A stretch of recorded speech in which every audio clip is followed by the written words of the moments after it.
Bem, esse aqui é um vídeo bem simples, cujo objetivo é explicar um pouco a realidade do estudo por questões.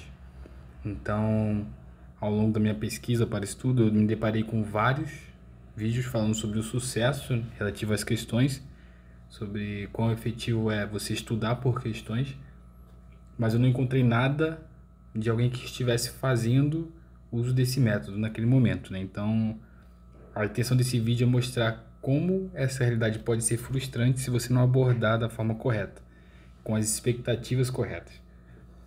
Faz menos de um mês que eu comecei a fazer esse estudo por questões, eu diria com umas 3 semanas. E antes disso era muito comum em matérias como direito administrativo, por exemplo, eu ter um índice de sucesso próximo dos 98%, dos 97%. Isso acontecia quando, ao fazer a leitura de um PDF, eu resolvia aquelas questões que estavam abaixo. As questões naturalmente eram completamente relacionadas ao assunto presente no PDF, e isso garantia uma grande taxa de acerto, né? Uma taxa de sucesso muito elevada. Então, quando eu decidi estudar por questões como forma de poder tentar passar em determinados concursos antes do meu prazo projetado, né? Eu comecei a me deparar com uma queda absurda na taxa de sucesso. Então hoje, ao tentar resolver as questões de direito administrativo, matéria que eu só vi 25% da matéria, eu obtenho uma taxa de sucesso de aproximadamente 60%.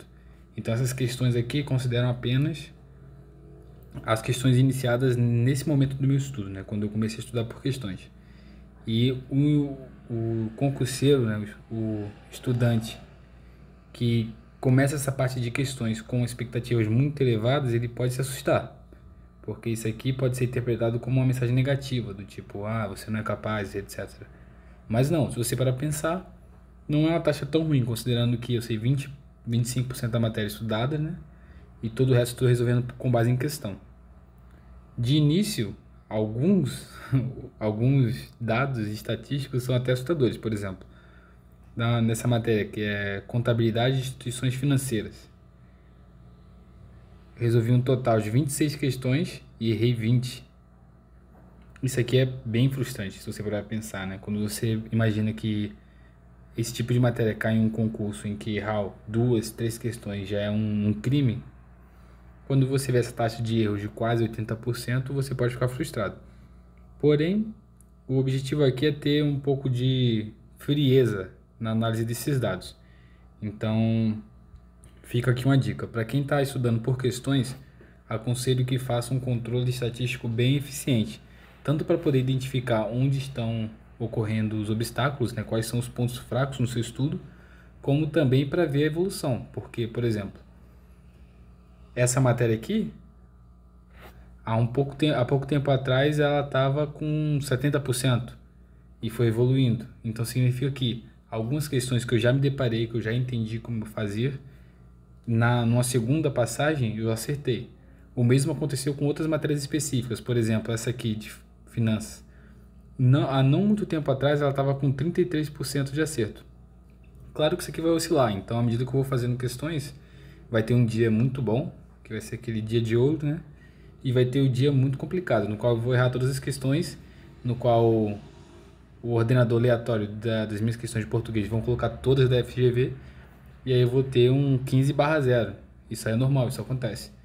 Então é importante quando a gente decide estudar por questões, ter essa frieza na análise dos dados. Isso aqui não é para agora, é para o futuro. Imagine que uma prova de raciocínio lógico você tem um acerto médio de 77%. Ora, 77%. Vamos supor que seja da Sebrasp, né, que é certo ou errado. Se você já tem um acerto médio de 77%, é muito fácil, é bem cabível que você, por um motivo de sorte, até pela composição da prova, você acerte ali 85%, 90%, que às vezes é o que você precisa passar para ter uma boa nota naquela matéria. E isso, é claro, é no início do estudo. Então, meu objetivo com esse vídeo aqui hoje é mostrar para vocês que nem tudo começa dourado, né? Nem todo mundo é Midas, que começa a estudar uma matéria e já sai deixando tudo dourado, todos os índices perfeitos. E tenho certeza que a frieza na análise desses dados vai ser fundamental para obter sucesso. Esse é um método de estudo que eu já utilizei anteriormente. Obtive aprovação em um concurso bem difícil, estudando por questões. Claro que eu não posso ignorar que antes da adoção desse método eu estudava por livros, estudava a matéria completa, porém eu senti diferença real, né, efetiva, quando eu comecei a estudar por questões. Motivo que me motivou, né, motivo que me motivou foi a inspiração para que eu tornasse a estudar por questões nessa segunda fase, né, nessa volta aos estudos para concurso.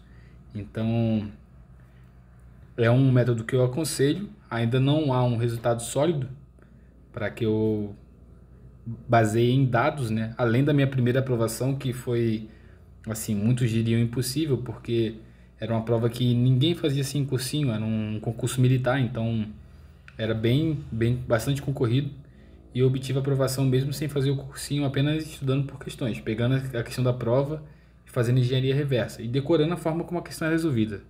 Impactos claros. Muitas das coisas que eu estava fazendo ali eu nem sabia direito como fazer, não saberia explicar, mas saberia resolver, que é o suficiente, né? Então, uma grande armadilha para quem está indo fazer concurso é querer virar cientista, é querer virar especialista em direito tributário, em direito constitucional. Não é necessário. Ninguém, pelo menos no concurso, o concurso não cobra que você seja cientista. Ele cobra que você saiba resolver questões, saiba se expressar numa prova discursiva, e isso é tudo. Então é importante sim saber lidar com as frustrações quando se depara com uma estatística como essa. Nem tudo vai ser 70, nem tudo vai ser 98 como era antigamente. Algumas coisas vão ser 35, outras 23. E aí uma outra orientação é: utilize essa informação, utilize essa estatística em teoria frustrante para equilibrar o seu cronograma de estudo. Então, aqui eu criei uma formulazinha bem superficial, nada muito matemático, é algo que eu ainda estou aprimorando, para identificar quais são os meus pontos fracos. Então, eu considero a taxa de sucesso, o tempo que eu estudei, a quantidade de erros, tudo isso é considerado para criar um número. Então, por exemplo, essa matéria aqui, contabilidade de instituições financeiras, ela é minha prioridade atual, porque ela, nessa matemática louca que eu fiz, ela tem o maior grau de importância, né? E aí vai criando uma sequência. Então eu sei que a matéria que eu estou melhor aqui seria raciocínio lógico. Essa que está com 77%, ela está com uma importância bem baixa. Isso significa o quê? Que eu posso dosar ela, distribuir ela no período de preparo para o meu edital. Então, essa é a importância da estatística, sabe? A gente não pode de forma alguma deixar o controle se tornar mais importante do que o que a gente está fazendo. O importante é fazer questão. Perdão. Não é ficar olhando esse painel. O importante é fazer questão, é alimentar esse painel. Mas você ter um controle estatístico permite que você tome melhores escolhas, sabe? Tome melhores decisões. Então, aconselho firmemente que façam esse tipo de controle. E à medida que for tendo evolução aqui, eu vou mostrando também. Então, esse é o painel atual, com menos de 30 dias de estudo. Vejamos como estará no futuro, né? Se gostou desse vídeo, se espera curiosamente para ver qual será a evolução desse painel, se inscreva no canal.